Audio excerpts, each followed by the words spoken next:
Orroene hier wien er zo'n 17.000 bezoekers die een boortocht maken had door de graven van Ljouwert.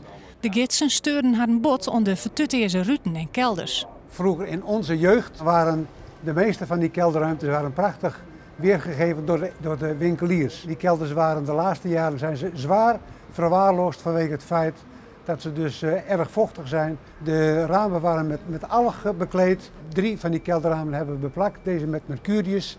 De volgende met de nieuwe toren vanaf de Brol gezien. En de derde onder waar vroeger Jongstra zat met een markt op de Brol rond 1844. Dit idee past helemaal in het kader van het project Beste Binnenstad. En wij willen in 2015 meedoen aan de verkiezing om nationaal de beste binnenstad van Nederland te worden. We hebben uit laten zoeken van wat hier in die kelder heeft plaatsgevonden vroeger.